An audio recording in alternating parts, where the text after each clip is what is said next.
जय श्री कृष्णा। हल से खेतों में जुताई की जाती है, इसीलिए हल भारतीय कृषक समाज का प्रतीक है।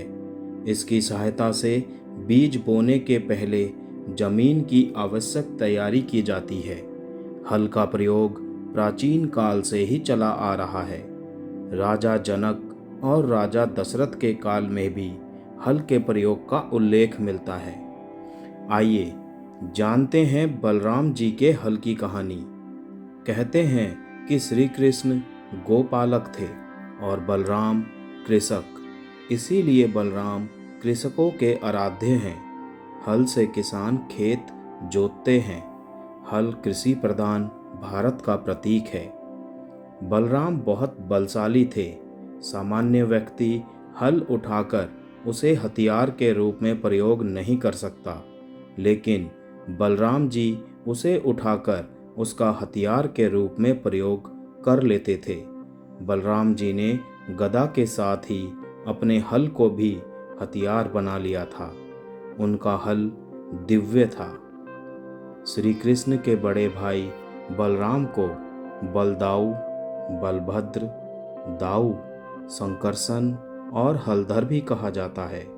हलधर इसीलिए क्योंकि वे अपने पास हमेशा हल रखते थे। बलराम का सबसे प्रमुख अस्त्र हल और मूसल है।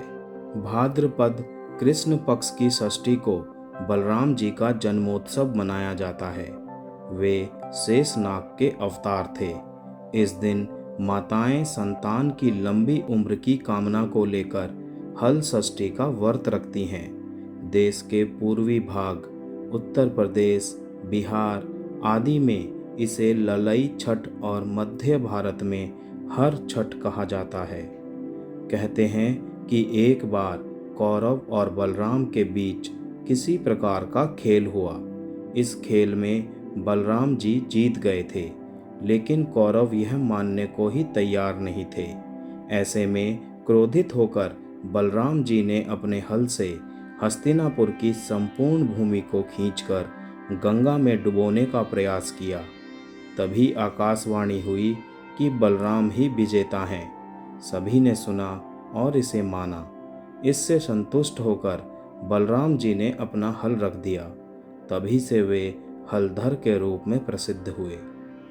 दूसरी कथा के अनुसार भगवान श्री कृष्ण की पत्नी जामवती का पुत्र सांब का दिल दुर्योधन और भानुमति की पुत्री लक्ष्मणा पर आ गया था और वे दोनों प्रेम करने लगे थे। एक दिन सांब ने लक्ष्मणा से गंधर्व विवाह कर लिया और लक्ष्मणा को अपने रथ में बैठाकर द्वारका ले जाने लगा। जब यह बात कौरवों को पता चली तो कौरव अपनी पूरी सेना लेकर सांब से युद्ध करने आ पहुँचे। कौरवों ने सांब को बंदी बना लिया। इसके बाद जब श्री कृष्ण और बलराम को पता चला, तब बलराम हस्तिनापुर पहुंच गए।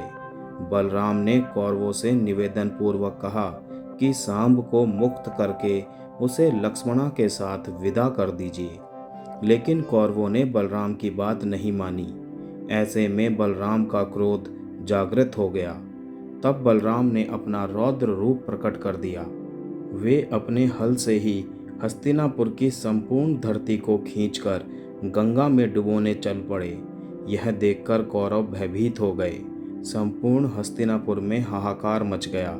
सभी ने बलराम से माफ़ी मांगी और तब सांब को लक्ष्मणा के साथ विदा कर दिया। बाद में द्वारका में सांब और लक्ष्मणा का वैदिक रीति से विवाह संपन्न हुआ। बलराम जी की पत्नी रेवती कई युग बड़ी थी। वो सतयुग की महिला थीं और लगभग कई फुट लंबी थी। गर्ग संहिता के अनुसार रेवती के पिता सतयुग में अपनी पुत्री के साथ ब्रह्मा जी से मिलने गए। वहां उन्होंने रेवती के लिए किसी योग्य वर की प्रार्थना की। ब्रह्मदेव ने हंसते हुए कहा कि जितना समय आपने यहाँ बिताया है, उतने समय में पृथ्वी पर 27 युग बीत चुके हैं और अभी द्वापर का अंतिम चरण चल रहा है। आप शीघ्र पृथ्वी पर पहुँचिए। वहाँ से सावतार बलराम आपकी पुत्री के सर्वथा योग्य है। जब रेवती पृथ्वी पर आकर बलराम से मिली तो उनकी लंबाई में बड़ा अंतर था।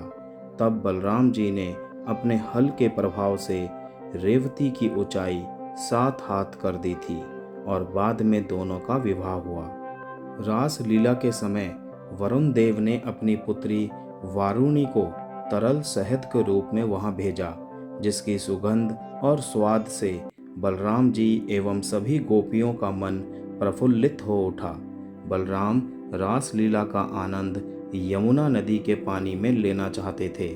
जैसे ही बलराम ने यमुना को उन सबके समीप बुलाया, यमुना ने आने से मना कर दिया। तब क्रोध में बलराम ने कहा कि मैं तुझे अपने हल से बलपूर्वक यहाँ खींचता हूँ और तुझे सैकड़ों टुकड़ों में बंटने का श्राप देता हूँ।